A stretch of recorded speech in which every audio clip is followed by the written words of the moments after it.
One of the most basic forms of content for your social media pages is a photo, a picture, with your iPhone most likely. And today I'm going to give you some tips that will make you a better iPhone photographer, and yes, it matters.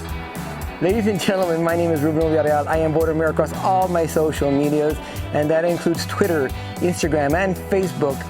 And I would also tell you that a lot of what I talk about in these videos are ideas that are smashed somewhere underneath this hat, so I do use the hashtag #SmashHat. So let's talk about some tips that will make you a better iPhone photographer. The very first one that I have to mention that's a super easy one and often overlooked is that right there. That's a lens. So I'm going to recommend that when you're going to take a picture that you just reach over and just clean it off a little bit. Same thing goes with your selfie camera over here on this side. Clean them off. Oftentimes I've seen pictures that have been uploaded to social media that look blurry or look hazy. If you wonder what that haze is, it's typically the oils in our skin, or maybe they're eating something. So before you take a picture, always clean the lens with your shirt or whatever you have, and just a simple wipe here and back here will make a huge difference in the quality of your photo. The next thing I'm going to mention is that when you're taking pictures, you have two cameras. You have this one facing out, and you have, of course, your selfie camera.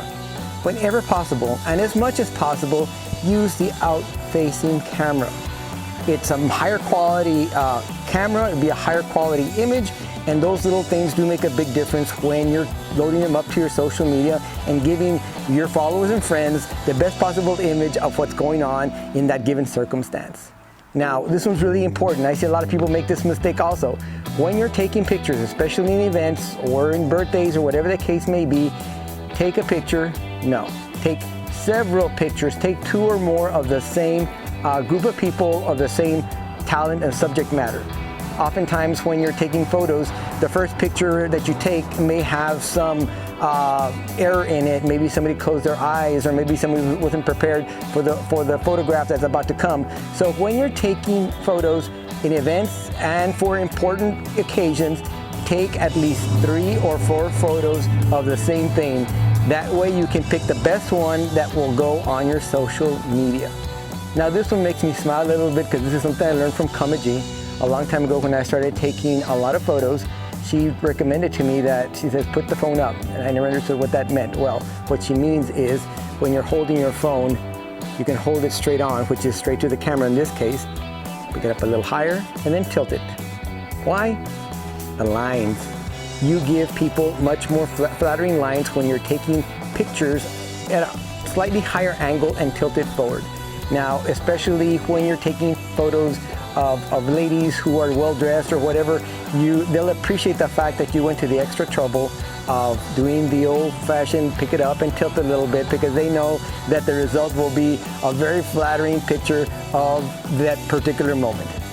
And this last one is really one of my pet peeves. I call it framing.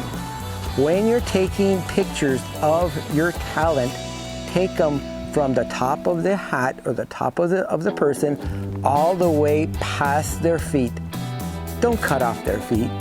I know it seems like a very small thing, but I notice many times on social media that whether it be in the case of a rush of time or whatnot, I don't understand. But when you're taking a picture of your subject, make sure that if you're going to be taking a picture of them, every part of them is important, from the very bottom to the very top. And I see people that take fashion photos and make that error. So don't make that mistake. Take pictures from the top of the hat all the way to the bottom past the feet. So there you have it. Some important tips that will allow you to become a better iPhone photographer that will in turn make your content that much better, that much more interesting, and that much more capturing to the eye. Late adapters and every bit in between, give them a try, and I assure you the results will be something that you'll be proud of. We'll see you next time.